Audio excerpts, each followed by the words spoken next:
ഇവിടെ അസംബ്ലിക്ക് റെഡി ആയിക്കൊണ്ടിരിക്കുകയായിരുന്നു. അപ്പോൾ ശാലി ചേച്ചി ഈ പിള്ളേരെയും കൊണ്ടുവന്നു. ടീച്ചറെ ഇവരവിടെ പകച്ച് നിൽക്കുകയാണ്, എന്താണെന്ന് ചോദിച്ചപ്പോൾ കുട്ടികൾക്ക് സ്കൂൾ എവിടെയാണെന്ന് അറിയില്ല, സ്കൂളിലേക്ക് വന്നതാണെന്ന് പറഞ്ഞു. അപ്പോൾ കൂട്ടിയിട്ട് വന്നതാണെന്ന് പറഞ്ഞു. ശരിക്കും ഷോക്കായി. കാരണം നമ്മുടെ പിള്ളേർ നാട്ടിലൊക്കെ ആണെങ്കിൽ നമ്മൾ ഓട്ടോറിക്ഷയിലും വണ്ടിയിലൊക്കെ കയറ്റി വിടുന്ന ഒരു ഇതല്ലേ കാണുന്നത്. അപ്പോൾ ഈ മക്കൾ ഓടി വന്നപ്പോൾ എനിക്ക് ഭയങ്കര സങ്കടമായി. വന്നത് ഇതേപോലെ തന്നെയാണ് പിടിച്ചത്, ഇതേപോലെ തന്നെയാണ് പിള്ളേരെ പിടിച്ചത് ഞാൻ. അപ്പോൾ ഭയങ്കര സന്തോഷവും സങ്കടവും ഇതൊക്കെയോ ഒരു ഫീലിങ്സ് ആയിപ്പോയി. സ്കൂൾ എവിടെയാണെന്ന് അറിയില്ലായിരുന്നു, പക്ഷേ പഠിക്കണമെന്നറിയാമായിരുന്നു. എൻ്റെ സുഹൃത്ത് പങ്കുവെച്ച വീഡിയോ കണ്ടപ്പോൾ മനസ്സിൽ ആദ്യം വന്ന ചിന്ത ഇതാണ്: രക്ഷിതാക്കളില്ല, കൈപിടിച്ചു നടത്താൻ ആരുമില്ല, സ്കൂൾ എവിടെയെന്ന് പോലും കൃത്യമായി അറിയില്ല. പക്ഷേ അവർ പുറപ്പെട്ടു. കാരണം അവരുടെ മനസ്സിലൊരു മേൽവിലാസം ഉണ്ടായിരുന്നു. അത് സ്കൂളിൻ്റെ വിലാസമല്ലായിരുന്നു, ഭാവിയുടെ വിലാസമായിരുന്നു.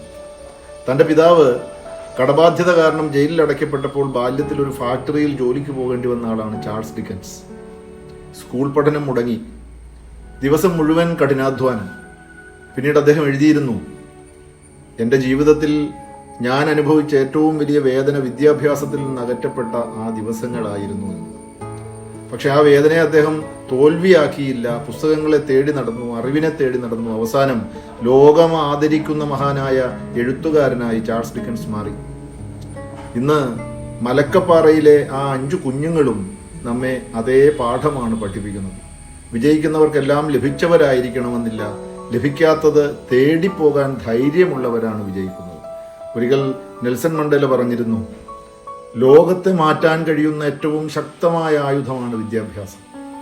ആ വാക്കുകളുടെ യഥാർത്ഥ അർത്ഥം മനസ്സിലാക്കണമെങ്കിൽ മലക്കപ്പാറയിലെ ഈ കുഞ്ഞുങ്ങളെ കണ്ടാൽ മതി. കാരണം അവർ വിദ്യാഭ്യാസത്തെ കടമയായി കണ്ടില്ല, ഒരു അവസരമായി കണ്ടു. നമ്മുടെ വീടുകളിൽ പലപ്പോഴും കുട്ടികളെ വിളിച്ചെഴുന്നേൽപ്പിക്കണം, സ്കൂളിൽ പോകൂ, പഠിക്കൂ, ഹോംവർക്ക് ചെയ്യൂ എന്നൊക്കെ പറഞ്ഞുകൊണ്ടേയിരിക്കണം. പക്ഷെ ചില കുട്ടികളുണ്ട്, അവരെ ആരും വിളിക്കേണ്ടതില്ല. അവരുടെ സ്വപ്നങ്ങളാണ് അവരെ വിളിച്ചെഴുന്നേൽപ്പിക്കുന്നത്. ഒരു വിത്ത് മണ്ണിനടിയിൽ കിടക്കുമ്പോൾ അത് ഇരുട്ടിനെ കുറിച്ച് പരാതിപ്പെടുന്നില്ല, അത് വെളിച്ചത്തിലേക്ക് വളരാൻ ശ്രമിച്ചുകൊണ്ടേയിരിക്കുന്നു. ഈ 5 കുഞ്ഞുങ്ങളും അങ്ങനെയാണ്. കാടിനുള്ളിൽ നിന്ന് അവർ നടന്നത് ഒരു സ്കൂളിലേക്കല്ല, അറിവിൻ്റെ വെളിച്ചത്തിലേക്കാണ്.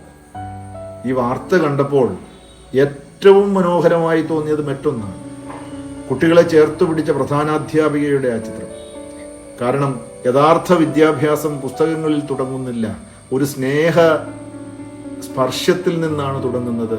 ഒരു കുട്ടിക്ക് ലഭിക്കുന്ന ആദ്യത്തെ അംഗീകാരം, ആദ്യത്തെ പ്രോത്സാഹനം, ആദ്യത്തെ വിശ്വാസം, അതാണ് അവൻ്റെ ജീവിതത്തിൻ്റെ ദിശ മാറ്റുന്നതെന്ന് തിരിച്ചറിവുള്ള അധ്യാപികയാണ്.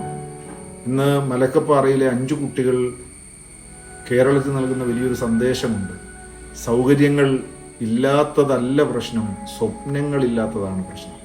സ്കൂൾ എവിടെയാണെന്നറിയാത്ത കുട്ടികൾക്ക് പോലും എവിടെ ആണ് അറിവ് കിട്ടുന്നതെന്നറിയായിരുന്നു. അതുകൊണ്ടാണ് അവർ നടന്നത്, അതുകൊണ്ടാണ് അവർ എത്തിയത്, അതുകൊണ്ടാണ് അവർ നമ്മെ പഠിപ്പിച്ചത്.